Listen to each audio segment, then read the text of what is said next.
అమ్మా. సూర్య, జాగ్రత్తగా వెళ్ళిపోయావా? వెళ్ళిపోయానే. ఆ అరిసెలు జంతికలు తీసుకున్నావా లేక నీ మర్చిమరుపుకి బస్సులోనే మర్చిపోయావా? అబ్బా, అన్నీ తీసుకున్నాను కానీ అయినా అన్ని పెట్టేవేటమ్మా. మేము రోజు తిన్నా వచ్చే సంక్రాంతి వరకు వచ్చేలాగా ఉన్నాయి అవి. ఈ ఎటకారానికి ఏం తక్కువ లేదు కానీ ఆ నల్ల సంచిలో ఆవకాయ పెట్టాను చూసావా? అయినా నాకు వద్దని చెప్పాను కదమ్మా, ఎందుకు పెట్టావు? అయినా అక్కడ ఏం తింటావా అని పెట్టాను రా. ఎప్పుడు అవేవో రొట్టె ముక్కల్లా ఉంటాయి, అవేంటి? పిజ్జా బర్గరా? అవే అవే. ఆ చెత్త తిండిలు తినకుండా ఇట్లా వండుకొని తినండి.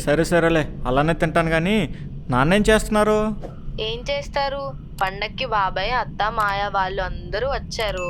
పండగ అయిపోయింది కదా, సందడిగా ఉన్న ఇల్లంతా ఖాళీ అయిపోయిందని నాన్న బాధపడుతున్నారు.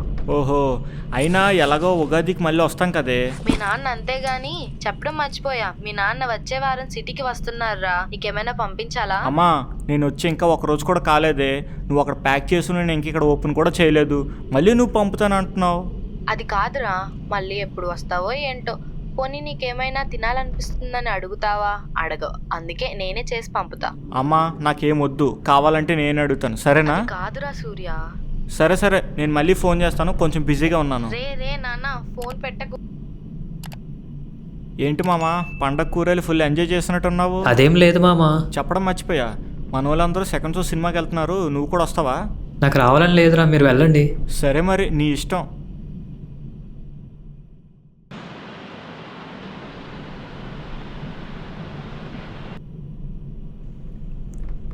అబ్బా, ఆకలేసేస్తుంది. టైం 1 గంట అయిపోయింది. విజయగాని పిలుద్దాం. సరేరా, ఊరి నుంచి ఇప్పుడు వచ్చాను, ఫ్రెష్ అయ్యి కాల్ చేస్తాను. బాయ్. రే విజయ్, భోంచేద్దాం రారా. నాకు ఆకలిగా లేదురా, నువ్వు తినేసే. ఏమైందిరా, ఊరి నుంచి వచ్చినప్పటి నుంచి అంత డల్గా ఉన్నావు? ఏం లేదురా, ముందంతా ఊరికి ఏం వెళ్తాం, ఇక్కడ ఉండి మంచిగా అనిచేసి సరిపోద్ది అనుకున్నాను. కానీ అక్కడికి వెళ్ళిన తర్వాత తెలిసింది ఇన్ని రోజులు ఈ హ్యాపీనెస్ మిస్ అయినని. ఆ పండగ 3 రోజులు మా ఇల్లంతా పిన్ని, బాబాయ్, అత్త, మామయ్యల, అమ్మమ్మలతో చాలా హ్యాపీగా అయిపోయిందిరా. ఆ 3 రోజులు ఎలా అయిపోయిందో కూడా నాకు తెలియలేదు. నువ్వు నమ్ముతావో లేదో తెలియదు కానీ ఊరు వెళ్ళాక నాకు అక్కడి నుంచి రావాలనిపించలేదురా. మా అమ్మ నాన్న ఆనందం చూడాలి, నేను వచ్చానని ఎంత ఆనందపడ్డారో. నాకు ఇష్టమని నాటుకోడి పులుసు, వేడివేడి గారెలు, చెప్పాలంటే ఈ రోజంతా సరిపోదు. ఇంకా ఊర్లో ప్రతి ఇంటి ముందు ముగ్గులు, ఊర్లో తిరణాలు, ఆ పక్కనే పేకాట, కోళ్ళ పందాలు. నేను వెళ్ళకపోయే ఉంటే ఇవన్నీ మిస్ అయ్యేవంట్రా. ఇంకా మా అమ్మ నేను వెళ్తున్నానని తెలిసి నా కోసం జంతికలు, చేగడాలు, చుప్పులు, పువ్వులు, గజ్జికాయలు, ఇలా చెప్పుకుంటూ పోతే పెద్ద లిస్టే ఉంది. బస్సు నుంచి మోసుకురాలేక నాకు చుక్కలు కనబడ్డాయి.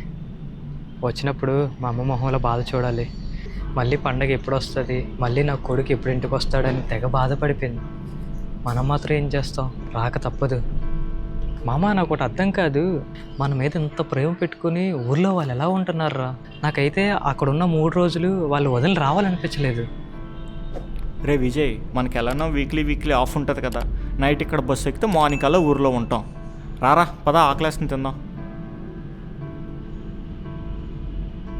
హాయ్ సైన్, మా ఫ్యామిలీ అందరూ బాగున్నారు అనుకుంటున్నాను. ఈ వీడియో చేయడానికి కారణం ఏంటంటే, మనందరం పండగ ఊరు వెళ్ళి ఫ్యామిలీతో టైం స్పెండ్ చేసి ఉంటాం. కానీ మళ్ళీ అక్కడి నుంచి వచ్చిన తర్వాత మళ్ళీ ఖచ్చితంగా ఫ్యామిలీ మిస్ అవుతూ ఉంటాం. అలా మిస్ అయిన వాళ్ళ కోసం ఒక చిన్న వీడియో చేద్దామని ఈ వీడియో చేసామన్నమాట. ఈ వీడియో మీకు నచ్చినట్టయితే లైక్, షేర్ అండ్ సబ్స్క్రైబ్ చేయడం మాత్రం మర్చిపోకండి. ఇన్ కేస్ మీరు కూడా సంక్రాంతి వెళ్ళిన తర్వాత మీ ఫ్యామిలీని మిస్ అయ్యి ఉంటే కింద కామెంట్ చేయడం మాత్రం మర్చిపోకండి.